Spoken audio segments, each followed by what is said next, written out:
Hello friends, तो आज हम इलेक्ट्रिसिटी चैप्टर का पार्ट 6 करेंगे।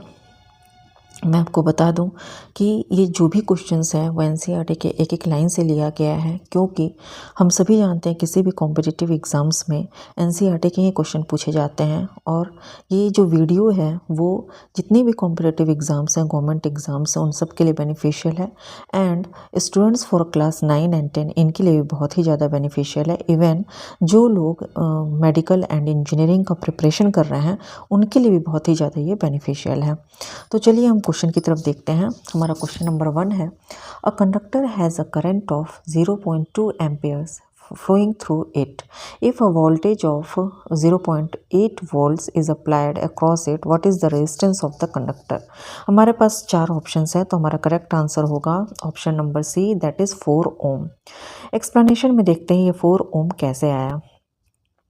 तो आपको पता है कि अगर हमें रेजिस्टेंस फाइंड आउट करना है तो हमें कौन से लॉ का यूज़ करना पड़ेगा? ओम्स लॉ को। ओम्स लॉ क्या बोलता है?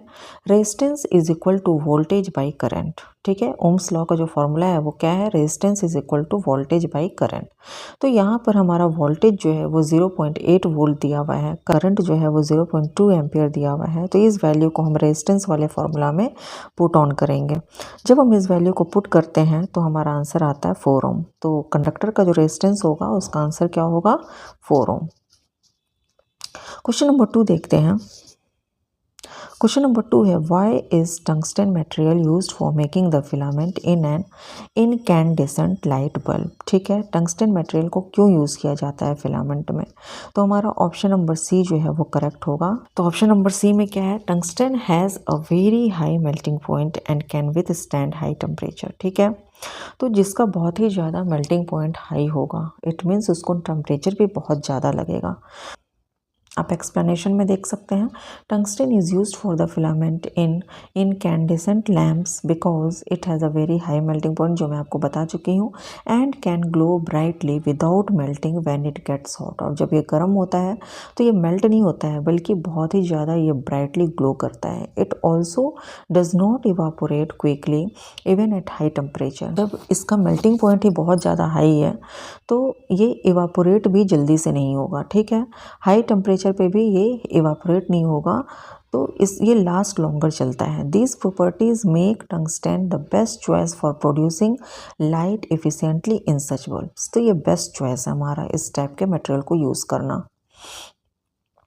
क्वेश्चन नंबर 3 देखते हैं, if 0.5 coulombs of electric charge passes through a wire in 2 seconds, how much electric current is flowing through it. तो हमारा करेक्ट आंसर होगा 0.25 एम्पियर। अब इसमें क्या है, हमें क्या फाइंड आउट करना है? तो इलेक्ट्रिक करंट, और इलेक्ट्रिक करंट का फॉर्मूला क्या होता है? Charge by time. ठीक है, चार्ज हमारा दिया हुआ है कितना? 0.5 coulombs एंड टाइम दिया हुआ है 2 सेकेंड। तो इसको जब हम डिवाइड करेंगे तो हमारा करेक्ट आंसर क्या आ जाएगा? 0.25 एम्पियर्स। एम्पियर्स किसका यूनिट है? करंट का। क्वेश्चन नंबर 4 देखते हैं, how should an ammeter be connected in electric circuit to measure current.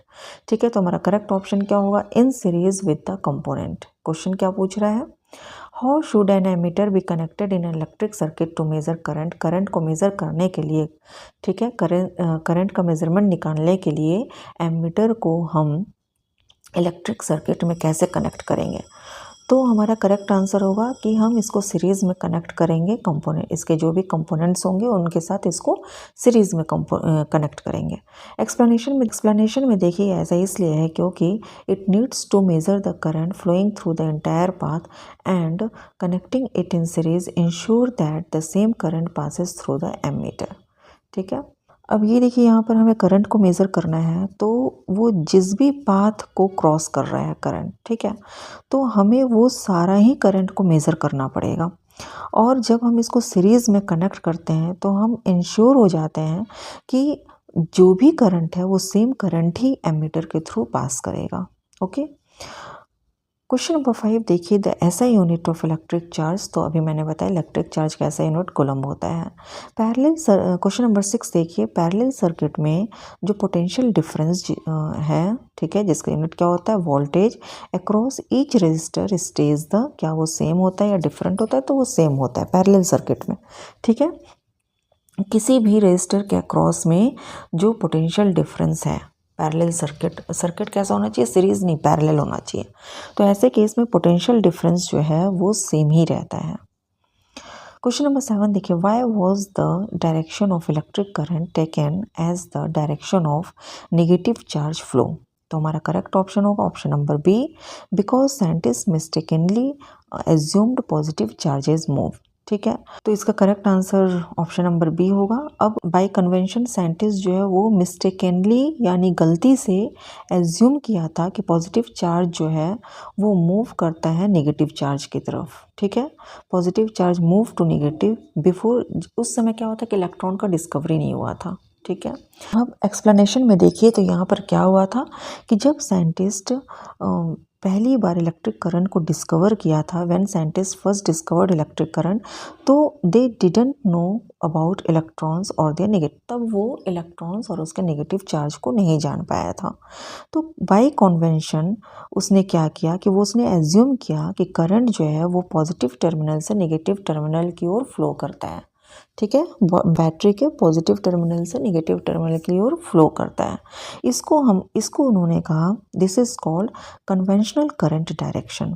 बाद में लेटर जब इलेक्ट्रॉन्स डिस्कवर्ड हुआ था तो ये पाया गया कि नेगेटिव चार्जेस जो है दैट इज इलेक्ट्रॉन्स, वो एक्चुअली नेगेटिव टर्मिनल से, अब वो नेगेटिव चार्ज है तो वो ऑब्वियसली नेगेटिव टर्मिनल से ही पॉजिटिव टर्मिनल की ओर मूव करेगा। ठीक है, so the actual direction of electric current flow is opposite to the conventional current. तो जो as per conventional current direction उसने दिया था तो वो आफ्टर डिस्कवरी ऑफ इलेक्ट्रॉन्स ये उसका जस्ट उल्टा हो गया, अपोजिट हो गया। तो एक्चुअल डायरेक्शन फिर क्या बोला गया इलेक्ट्रॉन का कि वो जस्ट अपोजिट होगा किसके, कन्वेंशनल करंट के। क्वेश्चन नंबर 8 देखिए, if a wire that has resistivity R is pulled so that its length becomes 3 times longer. ठीक है, एक वायर है जिसका रेजिस्टिविटी R रखा गया, उसको खींचा गया ताकि वो उसका जो लेंथ है वो 3 टाइम्स बड़ा हो जाए। What will be the new resistivity of the wire. तो उस वायर का न्यू रेजिस्टिविटी क्या होगा।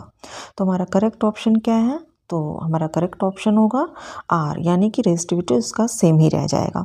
एक्सप्लेनेशन में देखते हैं कि जब एक wire, when a wire is stretched, जब एक वायर को खींचा जाता है तो इसका लेंथ इंक्रीज होता है। ठीक है, लेकिन जो मटेरियल है और जो रेजिस्टिविटी है वो तो सेम रहेगा। अगर हम कॉपर वायर को खींच रहे हैं तो वो किसी और मटेरियल में चेंज नहीं हो, कॉपर है तो वो कॉपर ही रहेगा। ठीक है, तो मटेरियल तो सेम रहेगा और साथ में उसका रेजिस्टिविटी भी सेम रहेगा। रेजिस्टिविटी क्या होता है, तो रेजिस्टिविटी मटेरियल का ही प्रॉपर्टी होता है, यानी कि वो वायर जो है वो किस चीज़ का बना है, कॉपर, तो वो कॉपर का ही प्रॉपर्टी होगा जो चेंज होगा ही नहीं जब वायर को हम स्ट्रेच करेंगे, खींचेंगे।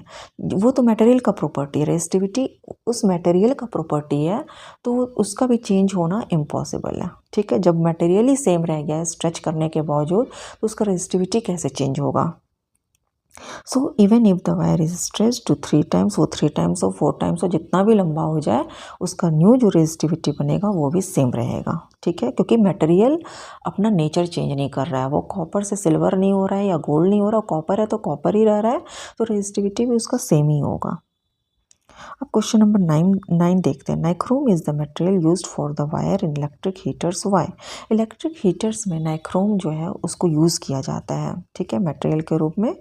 ठीक है, वायर जो यूज़ होता है इलेक्ट्रिक हीटर में वो नाइक्रोम यूज़ होता है, क्यों। तो इसका करेक्ट आंसर होगा ऑप्शन नंबर सी। इसमें ऑप्शन सी में क्या बोल रहा है, because it has high resistivity, क्योंकि इसका रेजिस्टिविटी बहुत हाई होता है, and does not oxidize easily at high temperature, और हाई टेम्परेचर पे भी ये ऑक्सीडाइज नहीं होता है। So it heats up quickly when electric current passes through it. ठीक है, तो यहाँ पे क्या बोला जा रहा है कि नाइक्रोम जो है उसका रेजिस्टिविटी हाई होता है और वो हाई टेम्परेचर पे भी ऑक्सीडाइज नहीं होता है, इसीलिए जैसे ही इलेक्ट्रिक करंट पास करते हैं तो वो बहुत ही ज़्यादा क्विकली गर्म हो जाता है। एक्सप्लेनेशन में देखते हैं, इसका मेल्टिंग पॉइंट बहुत ज़्यादा हाई होता है, इसलिए हाई टेम्परेचर पे भी ये मेल्ट नहीं होता है। It is resistant to oxidation, यानी कि ऑक्सीडाइज नहीं होता है। मतलब इसका मतलब क्या है, ऑक्सीडाइज ना होने का मतलब ये है कि ये ईजिली रस्ट नहीं होता है, इसमें जंग नहीं लगता है, और जब गर्म होता है तो वो जलता नहीं है। ठीक है, तो ये ड्यूरेबल होगा और लॉन्ग टाइम वो रन करेगा। क्वेश्चन नंबर 10 देखिए, an ammeter can get damaged और burn out if it is connected in parallel. क्यों? इसमें ये बोला जा रहा है कि एक एमीटर जो है वो डैमेज हो जाता है या फिर जल जाता है अगर हम उसको पैरेलल में कनेक्ट करते हैं। ऐसा क्यों है? तो हमारा करेक्ट ऑप्शन होगा ऐसे इसलिए क्योंकि एमीटर का जो रेजिस्टेंस होता है ना वो लो होगा। अब अगर रेजिस्टेंस लो हो जाएगा तो करंट ज़्यादा फ्लो करेगा, ठीक है। So a large current flows through it, क्योंकि करंट इसलिए ज़्यादा फ्लो करेगा क्योंकि वो रेजिस्ट ही नहीं कर पा रहा है, करंट को रोक ही नहीं पा रहा है। तो जब करंट को रोकने वाला कोई है ही नहीं तो करंट ऑब्वियसली वो बहुत ज़्यादा फ्लो करेगा, ठीक है। एक्सप्लेनेशन में देखते हैं, वो वही बात हुई कि जब इसको हम पैरेलल में कनेक्ट करेंगे तो एक large amount of electric current इसके थ्रू फ्लो होगा क्योंकि इसका रेजिस्टेंस लो है, which can overload and damage. और अगर बहुत ज़्यादा करंट फ्लो हुआ तो वो क्या करेगा, एमीटर को ओवरलोड कर देगा और डैमेज कर देगा। तो इसीलिए इसको सीरीज़ में कनेक्ट किया जाता है जहाँ पे कि जो फुल करंट है, ठीक है, उसको वो सर्किट हैंडल कर सके। अब हम क्वेश्चन नंबर 11 देखते हैं। When two ebonite rods are rubbed with fur they push each other away because. इस क्वेश्चन में ये बोला जा रहा है कि जब दो इबोनाइट रॉड्स को फर के साथ रब करते हैं तो they push each other away. ऐसा क्यों है? तो हमारा करेक्ट आंसर होगा option number B, that is कि वो सेम टाइप ऑफ चार्ज को गेन करते हैं। और हमने पढ़ा है, ठीक है, कि opposite charge attract each other and same charge repel each other, ठीक है। तो इसमें क्या बोला जा रहा है एक्सप्लेनेशन में, देखिए कि दोनों ही रॉड्स जो है ना वो same type of like charges को गेन करते हैं, दैट इज़ नेगेटिव चार्ज। अब चूंकि दोनों ही लाइक चार्ज को गेन किए तो वो एक दूसरे को रिपेल ही करेगा, ठीक है। क्वेश्चन नंबर 12 देखिए, a toaster and light bulb are both connected to a 220 volt power supply. एक टोस्टर है और एक लाइट बल्ब है, दोनों ही जो है वो 220 वोल्ट पावर सप्लाई से कनेक्टेड है, ठीक है। The toaster gives off more heat than the bulb. दोनों को सेम ही वोल्टेज दिया जा रहा है 220, ठीक है, लेकिन फिर भी टोस्टर जो है वो ज़्यादा हीट दे रहा है बल्ब से। तो इसमें रेजिस्टेंस किसका ज़्यादा होगा, which one has higher resistance. तो हमारा करेक्ट आंसर होगा कि the bulb has higher resistance. Obviously जो ज़्यादा हीट देगा, ठीक है, तो इट मीन्स कि वो करंट को रेजिस्ट नहीं कर पा रहा है, इसलिए वो ज़्यादा गर्म हो जा रहा है ना। तो हमारा करेक्ट आंसर होगा बल्ब। एक्सप्लेनेशन में देखिए, the toaster produces more heat which means it uses more current. मैं बोली ना कि अगर टोस्टर हीट ज़्यादा प्रोड्यूस कर रहा है इसका मतलब कि वो करंट भी बहुत ज़्यादा यूज़ कर रहा है। चूँकि दोनों ही सेम वोल्टेज से कनेक्टेड है तो वो डिवाइस जो कि ज़्यादा करंट यूज़ कर रहा है तो उसके पास रेजिस्टेंस लेस हो जाएगा। हमने पढ़ा भी है, ओम्स लॉ में क्या बोलते हैं, I is equal to V by R. तो आई देखो न्यूमरेटर में है तो आर जो है वो डिनोमिनेटर में है, ठीक है, अपोजिट है, एक ऊपर एक नीचे। तो इनडायरेक्टली प्रोपोर्शनल है, वो डायरेक्ट प्रोपोर्शनल नहीं है। इट मीन्स करंट बढ़ेगा तो रेजिस्टेंस लो होगा और रेजिस्टेंस बढ़ेगा तो करंट लो होगा। So the light bulb has greater resistance than the toaster, इसीलिए यहाँ लाइट बल्ब का जो रेजिस्टेंस है वो ज़्यादा होगा। क्वेश्चन नंबर 13 देखिए, a rod has a resistivity of 2 × 10⁻³ ohm meter, ठीक है। एक रॉड है, उसका रेजिस्टिविटी जो है, अब रेजिस्टिविटी का यूनिट क्या होता है, ओम मीटर होता है ना। तो एक रॉड का रेजिस्टिविटी है 2 × 10⁻³ ओम मीटर। अगर उसका लेंथ जो है, if it's length is increase to twice the original, अगर इसका लेंथ जो है वो जो ओरिजिनल लेंथ था उसका 2 गुना कर दिया जाए बढ़ाकर, और इसका जो क्रॉस सेक्शनल एरिया है वो जो पहले था उससे वो आधा कर दिया जाए क्रॉस सेक्शनल एरिया को, यानी कि उसके लेंथ को क्या किया, बढ़ा दिया गया 2 टाइम्स और उसके एरिया को घटा दिया गया उसके एरिया को हाफ टाइम्स घटा दिया गया, ठीक है। तो उसका रेजिस्टिविटी क्या हो जाएगा, तो हमारा करेक्ट आंसर होगा रेजिस्टिविटी वही रहेगा जो पहले था, ठीक है। अब एक्सप्लेन हम करते हैं। तो ये तो एक न्यूमेरिकल है, इसको हमें सॉल्व करना पड़ेगा। अब ये जो हमारे पास क्वेश्चन है उसमें देखिए उसके अकॉर्डिंग क्या है। तो इनिशियल रेजिस्टिविटी क्वेश्चन में क्या दिया हुआ है, 2 × 10⁻³ ओम मीटर। रॉड्स का लेंथ डबल हो गया और क्रॉस सेक्शनल एरिया हाफ हो गया। तो हमें क्या पूछा जा रहा है, न्यू रेजिस्टिविटी पूछा जा रहा है। तो स्टेप वन में देखिए रेजिस्टिविटी जो है वो डिपेंड करता है किस पे, हमने पहले भी पढ़ा, वो मटेरियल के प्रॉपर्टी पे डिपेंड करता है। तो वो इट डज़ नॉट डिपेंड, तो वो डायमेंशन पे डिपेंड ही नहीं करेगा, ठीक है। कंडक्टर के डायमेंशन से उसको कोई भी मतलब नहीं है, क्योंकि रेजिस्टिविटी सीधी सीधी मटेरियल का एक प्रॉपर्टी है, ठीक है। उसको लेंथ या एरिया है ना, उस सब से कोई मतलब नहीं, उस कंडक्टर के किसी भी डायमेंशन से उसको कोई मतलब नहीं है। तो रेजिस्टेंस जो है ऑन द अदर हैंड वो डायमेंशन पे डिपेंड करता है ना। तो हमारा इसका फॉर्मूला क्या है, R is equal to rho L by A. Step 2 में देखिए what changes when L and A change, क्या होगा जब लेंथ और एरिया चेंज होगा। तो हम यहाँ मान लेते हैं कि हमारा जो न्यू लेंथ जो बना वो बना L dash that is equal to 2L, क्योंकि 2 टाइम्स इंक्रीज़ हो गया है। तो न्यू लेंथ हमारा मान लेते हैं कि 2L है, और न्यू एरिया हमारा चूँकि वो हाफ हो गया है तो A/2 है। तो अब न्यू रेजिस्टेंस हम निकालते हैं। तो न्यू रेजिस्टेंस, अभी रेजिस्टेंस का मैंने फॉर्मूला बताया, रो L बाई ए। तो हमारे पास यहाँ पे हो जाएगा new resistance R dash is equal to rho L dash by A dash, where rho क्या है, प्रोपोर्शनलिटी कांस्टेंट है, ठीक है। तो यहाँ पर हम फिर L डैश और A डैश का वैल्यू पुट ऑन करेंगे। आप देख ही रहे हैं यहाँ पर मैंने कैसे पुट किया। तो हमारा जो आंसर आएगा वो क्या आएगा, R dash is equal to 4 rho AL। अब यहाँ पर है R is equal to rho L by A, और इधर है R dash is equal to 4 rho AL। तो हम दोनों को आपस में इक्वेट करेंगे, ठीक है। तो हमारा आंसर क्या हो जाएगा, रो तो आपस में कट जाएगा, L और A का भी देख लें। तो R dash is equal to 4R answer आएगा। इट मीन्स ये हुआ कि रेजिस्टेंस जो है वो 4 टाइम्स लार्जर हो जाएगा, लेकिन रेजिस्टिविटी जो है वो सेम होगा। रेजिस्टेंस और रेजिस्टिविटी में अंतर है, ठीक है। रेजिस्टेंस जो है वो डायमेंशन पे डिपेंड करता है, लेकिन रेजिस्टिविटी जो है वो डायमेंशन पे डिपेंड नहीं करता है। रेजिस्टिविटी मटेरियल का प्रॉपर्टी है।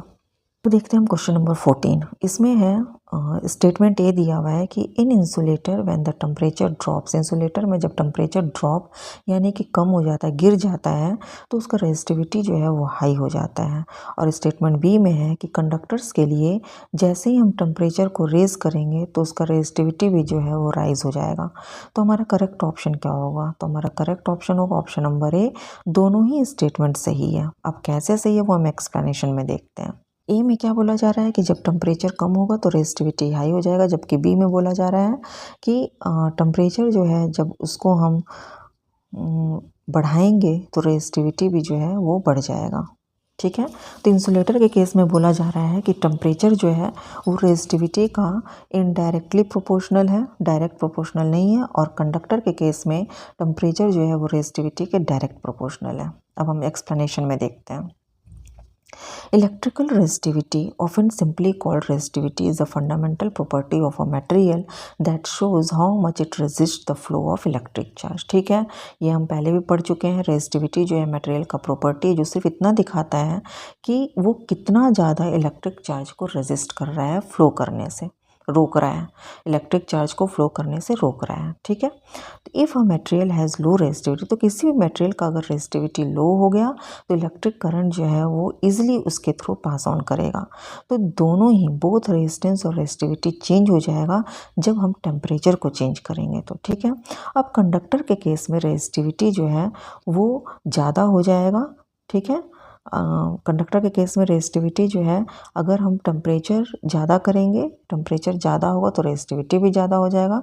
जबकि सेमी कंडक्टर के केस में रेजिस्टिविटी जो है वो टेम्परेचर के बढ़ने से नीचे हो जाता है, गिर जाता है, ठीक है। रेजिस्टिविटी कम हो जाता है टेम्परेचर के बढ़ने से। तो हमारा जो ये दो स्टेटमेंट है दोनों ही सही है। क्वेश्चन नंबर 15 में देखते हैं टू वायर्स, दो वायर है, एक one made of nichrome and the other of copper, एक नाइक्रोम का और एक कॉपर का है, और दोनों का ही आइडेंटिकल लेंथ है, सेम लेंथ है और रेडियाई भी सेम है, और वो सीरीज में कनेक्टेड है, ठीक है। When a current I flows through them, जब करंट आई उसके थ्रू फ्लो करता है तो कौन सा वायर जो है वो गर्म हो जाएगा दूसरे के पहले, है ना। कौन सा वायर पहले गर्म होगा ये पूछा जा रहा है। तो हमारा करेक्ट आंसर होगा नाइक्रोम वायर। कैसे, एक्सप्लेनेशन में देखते हैं। अब यहाँ पर देखो, because both wires have equal length and radius, दोनों ही वायर का लेंथ और रेडियस इक्वल है, तो उनका जो रेजिस्टेंस जो है वो डिपेंड करेगा किस पे, वो रेजिस्टिविटी पे डिपेंड करेगा, है ना। तो हम जानते हैं कि रेजिस्टेंस जो है वो डायमेंशन पे डिपेंड करता है, लेंथ पे, एरिया पे, इन सब पे डिपेंड करता है, लेकिन यहाँ तो दोनों का ही सेम है, दोनों का ही लेंथ और रेडियस जो है वो सेम है। तो अब रेजिस्टेंस किस पे डिपेंड करेगा, तो अब रेजिस्टेंस रेजिस्टिविटी पे डिपेंड करेगा। नाइक्रोम के केस में, ठीक है, नाइक्रोम के केस में वो नाइक्रोम क्या है, ये एक एलॉय है जो कि nickel, chromium, magnesium and iron से बना होता है, और नाइक्रोम का जो रेजिस्टिविटी है वो हाई होता है ना।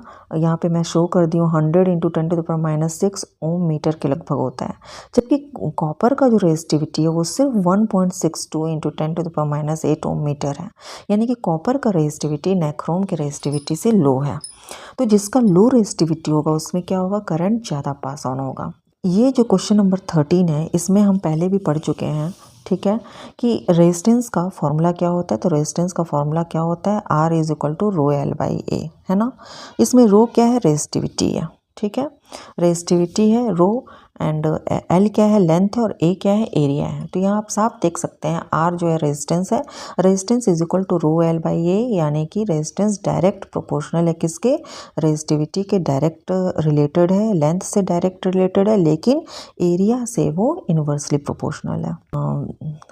नाइक्रोम का कॉपर की रेजिस्टिविटी से ज़्यादा रेजिस्टिविटी है, ठीक है। तो नाइक्रोम का रेजिस्टेंस भी कॉपर के रेजिस्टेंस से ज़्यादा होगा, क्योंकि आप रिलेशन में वहाँ पे आपको बताई ही दी है ना, R is equal to rho L by A, ठीक है। तो नाइक्रोम वायर का रेजिस्टेंस जो है वो ज़्यादा होगा। अगर उसका ज़्यादा रेजिस्टेंस होगा तो according to Joule's law of heating, अगर उसका रेजिस्टेंस ज़्यादा होगा तो जूल्स लॉ ऑफ हीटिंग के अकॉर्डिंग हमारे पास क्या फॉर्मूला है, हमारे पास ये है कि H is equal to I square R T, हमारा यही formula H is equal to I square R T. तो आप यहाँ पर देख सकते हो कि अगर नाइक्रोम का रेजिस्टेंस ज़्यादा है तो वो ज़्यादा गर्म होगा, यानी उसका हीट जो है वो ज़्यादा होगा, और जूल्स लॉ ऑफ हीटिंग के अनुसार H is equal to I square R T, ठीक है। तो हीट जो जनरेट होगा रेजिस्टर में वो डायरेक्टली प्रोपोर्शनल होगा किसके, रेजिस्टेंस के, है ना, जब करंट को हम फिक्स कर देंगे, ठीक है। इन एडिशन नाइक्रोम जो है वो ऑक्सीडाइज नहीं होता, रेजिस्ट करता है ऑक्सीडेशन को हाई टेम्परेचर पे भी। दैट इज़ जब मेटल गर्म होगा, हीट होगा, तो इट यूजुअली रिएक्ट करता है एयर में ऑक्सीजन से और एक ऑक्साइड लेयर फॉर्म करता है, इसी को हम ऑक्सीडेशन कहते हैं। लेकिन नाइक्रोम के केस में क्या होता है कि नाइक्रोम जो है वो ईजिली रिएक्ट नहीं करता ऑक्सीजन के साथ, चाहे वो जितना भी गर्म हो जाए। इसीलिए ये ना तो जल्दी, इट डज नॉट बर्न, ये ना तो बर्न होता है, ना रस्ट होता है, and does not gate damaged quickly, और ना ही जल्दी ये डैमेज होता है। और यही वजह है कि ये वाइडली यूज़ होता है हीटिंग अप्लायंसेस में, बहुत ज़्यादा यूज़ होता है, जैसे कि इलेक्ट्रिक आयरन्स एंड हीटर, ठीक है, ये बहुत ज़्यादा यूज़ होता है हीटिंग अप्लायंसेस में। क्वेश्चन नंबर 16 है, two resistors of 1 ohm and 2 ohm are connected first in series and then in parallel. दो रेजिस्टर है 1 ओम एंड 2 ओम का, जो कि पहले सीरीज़ में कनेक्ट होता है और उसके बाद पैरेलल में कनेक्ट होता है। तो रेशियो क्या होगा, what is the ratio of the equivalent resistance in series to that in parallel. तो जो इक्विवेलेंट रेजिस्टेंस है उसका सीरीज़ और पैरेलल में अगर हम करें तो उसमें रेशियो क्या होगा। तो हमारे पास ऑप्शन जो भी है 4 ऑप्शन, उसमें जो करेक्ट आंसर होगा वो होगा 9:2, 9:2। एक्सप्लेनेशन में देखिए, रेजिस्टर्स है हमारे पास के कितने कितने का, तो 1 ओम एंड 2 ओम का। तो स्टेप 1 में देखिए equivalent resistance in series, equivalent resistance in series क्या होगा, R S is equal to 1 + 2 that is equal to 3 ohm. And step 2 में देखो equivalent resistance in parallel R P, ठीक है। इक्विवेलेंट रेजिस्टेंस इन पैरेलल को हम आर पी से denote करेंगे and equivalent resistance in series को हम आर एस से डिनोट करेंगे। तो इक्विवेलेंट रेजिस्टेंस इन पैरेलल क्या हो जाएगा, 1 × 2/1 + 2 is equal to 2/3 Om.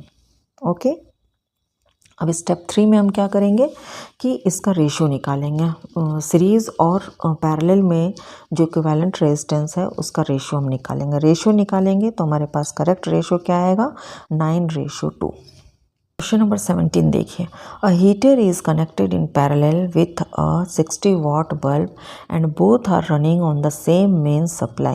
If the 60 watt bulb is removed and a 100 watt bulb is connected instead, how will this affect the amount of heat produced by the heater?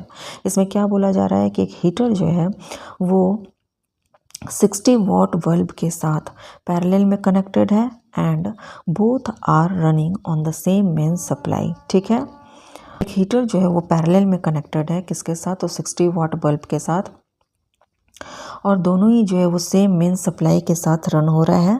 ठीक है, if the 60 watt bulb is removed, अगर अब ये जो 60 watt bulb है उसको हटाकर अगर हम इसकी जगह पर 100 वाट बल्ब को कनेक्ट करें तो ये कैसे अमाउंट ऑफ जो हीटर जो हीट प्रोड्यूस करेगा उसको कैसे अफेक्ट करेगा।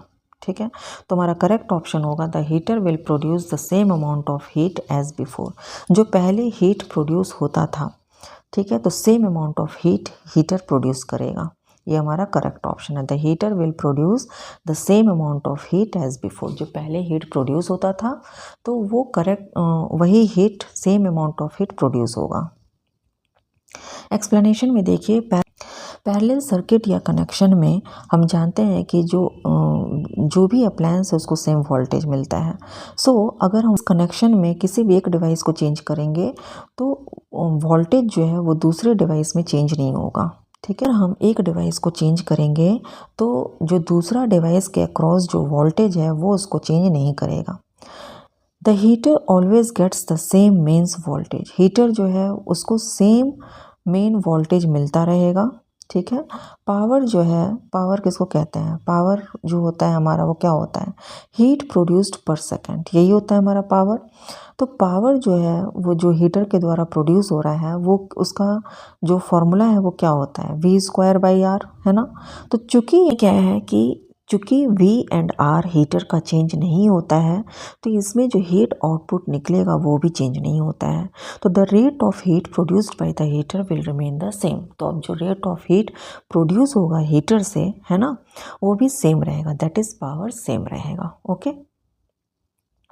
नंबर 18 देखिए, match each item in column 1 with the most suitable option in column 2। तो ध्यान से देखिए 1 2 3 4। नंबर 1 में क्या बोला जा रहा है, the filament used inside an electric bulb. तो हमारा ऑप्शन क्या है, nichrome, potential difference, zero resistivity, tungsten. तो ऑब्वियसली हमारा करेक्ट आंसर क्या हो जाएगा, इलेक्ट्रिक बल्ब के अंदर जो फिलामेंट यूज़ करते हैं वो टंगस्टन हो जाएगा। नंबर 2 में the material used as the heating element in an electric iron. तो इसका करेक्ट आंसर क्या होगा, नाइक्रोम होगा। नंबर 3 में materials that offer no resistance to electric current. तो इसका करेक्ट ऑप्शन क्या होगा, इसका करेक्ट ऑप्शन जो है materials that offer no resistance to electric current, यानी कि सुपर कंडक्टर हुआ। तो सुपर कंडक्टर में रेजिस्टिविटी जीरो होता है, तो इसका करेक्ट ऑप्शन क्या होगा, जीरो रेजिस्टिविटी होगा। ठीक है, जब रेजिस्टेंस ही नहीं है तो वहाँ पे रेजिस्टिविटी भी क्या हो जाएगा, वो क्योंकि दोनों डायरेक्ट प्रोपोर्शन होता है।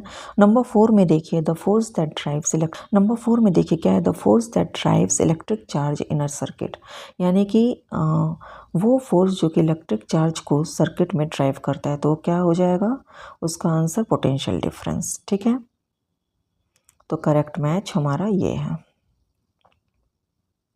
अब एक्सप्लेनेशन में देख लेते हैं, टंगस्टन जो है वो मेनली यूज्ड होता है इलेक्ट्रिक बल्ब के फिलामेंट में, क्योंकि ये हाई टेम्परेचर के साथ ये खड़ा रह सकता है, इसको कोई नुकसान नहीं होता है, इसलिए टंगस्टन यूज़ करते हैं। नाइक्रोम क्या है, तो नाइक्रोम एक ऐसा एलॉय है जिसमें निकल होता है, क्रोमियम होता है, मैंगनीज होता है और आयरन होता है, और ये ना तो जल्दी बर्न होता है, ना ही गर्म होने पर ना ही जल्दी बर्न हो जाता है, ना ही ऑक्सीडाइज होता है, और इसीलिए ये हीटिंग अप्लायंसेस में यूज़ होता है, जैसे कि iron and heater. Super conductor जो है वो एक स्पेशल मटेरियल है जो कि इलेक्ट्रिक करंट को अलाउ करता है कि वो किसी भी इलेक्ट्रिक करंट को पास करने में अलाउ करता है बिना किसी रेजिस्टेंस के। ठीक है, द EMF यानी इलेक्ट्रोमोटिव फोर्स, बैटरी का जो इलेक्ट्रोमोटिव फोर्स है वो किस चीज़ के लिए रिस्पॉन्सिबल होता है, वो रिस्पॉन्सिबल होता है इलेक्ट्रिक सर्किट में पोटेंशियल डिफरेंस को प्रोड्यूस करने के लिए। क्वेश्चन नंबर 19 देखिए, match each item in column 1 with the correct option in column 2। ठीक है। तो हमारा पहला ऑप्शन क्या है, the material that conducts electricity better than all other, best conductor. ठीक है, कौन सा मटेरियल जो है वो इलेक्ट्रिसिटी कंडक्ट करता है दूसरे से ज़्यादा अच्छा।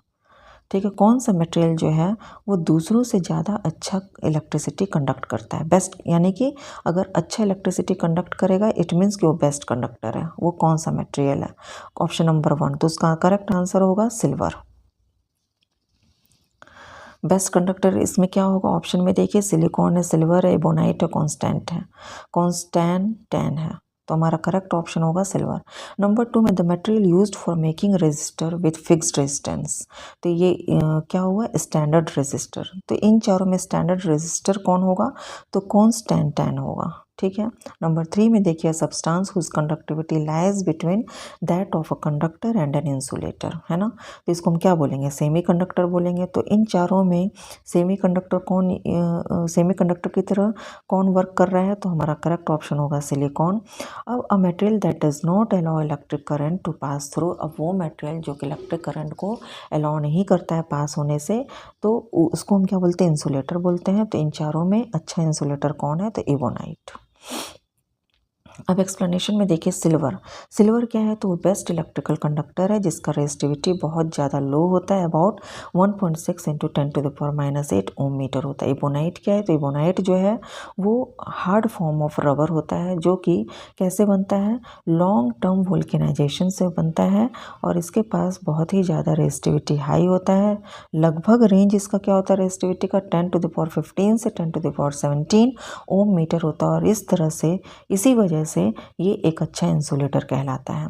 सिलिकॉन जो है वो एक बढ़िया सेमी कंडक्टर है, क्योंकि इसका एबिलिटी क्या है, इसका एबिलिटी इलेक्ट्रिसिटी कंडक्ट करना, ठीक है, ability to conduct electricity lies between that of a conductor and an insulator. Constantan है वो एक कॉपर और निकल का एलॉय होता है, जो कि कॉमनली यूज़ होता है किस चीज़ के लिए, स्टैंडर्ड रेजिस्टर को बनाने के लिए यूज़ होता है, क्योंकि इसका जो रेजिस्टिविटी है वो 49 × 10⁻⁻ ओम मीटर है। ठीक है।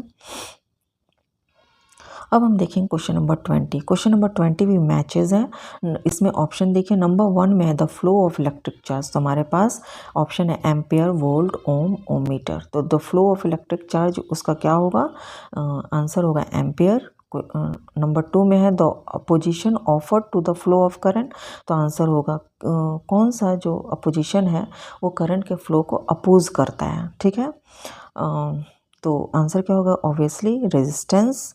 ठीक है, नंबर 2 ये रेजिस्टेंस हुआ, और रेजिस्टेंस का जो करेक्ट मैच होगा वो किससे होगा, वो ओम से होगा, क्योंकि यहाँ पर सब यूनिट दिया हुआ है ना। नंबर 1 में देखिए the flow of electric charge, यानी कि वो किसकी बात कर रहा है, इलेक्ट्रिक करंट की बात कर रहा है, तो उसका सही यूनिट क्या होगा, एम्पियर होगा। नंबर 2 में वो किसकी बात कर रहा है, तो वो रेजिस्टेंस की बात कर रहा है, तो उसका यूनिट जो है वो ओम होगा। नंबर 3 में the work done to move a unit charge between 2 points, तो ये किसकी बात कर रहा है, ये किसका डेफिनेशन है, तो ये पोटेंशियल डिफरेंस का डेफिनेशन है, तो इसका करेक्ट ऑप्शन वोल्ट होगा। नंबर 4 में the property of a material that determines how strongly it resist current flow, obviously ये मटेरियल का प्रॉपर्टी क्या होता है, तो रेजिस्टिविटी होता है, तो इसका जो यूनिट होगा वो क्या होगा, ओम मीटर होगा। तो करेक्ट मैच देख लीजिए क्या है। अब एक्सप्लेनेशन में देखते हैं, ऐसा unit use to measure electric current जो है वो एम्पेयर होता है, जो कि एक French scientist Andre Marie Ampere के नेम के आधार पर रखा गया था। इलेक्ट्रिकल रेजिस्टेंस जो है वो ओम, उसका यूनिट जो है वो ओम होता है। ठीक है, और ये एक जर्मन फिजिसिस्ट जॉर्ज सिमोन ओम के नाम के आधार पर रखा गया था। पोटेंशियल डिफरेंस जो है किसी 2 पॉइंट का, उसको वोल्ट में मेज़र करते हैं, और ये एक इटालियन साइंटिस्ट एलेजेंड्रो वोल्टा के नाम के आधार पर रखा गया था। रेजिस्टिविटी जो है वो ओम मीटर के यूनिट में एक्सप्रेस करते हैं। तो आई होप कि ये वीडियो आपको पसंद आया होगा। अगर आपको ये वीडियो पसंद आया तो please like and subscribe my channel.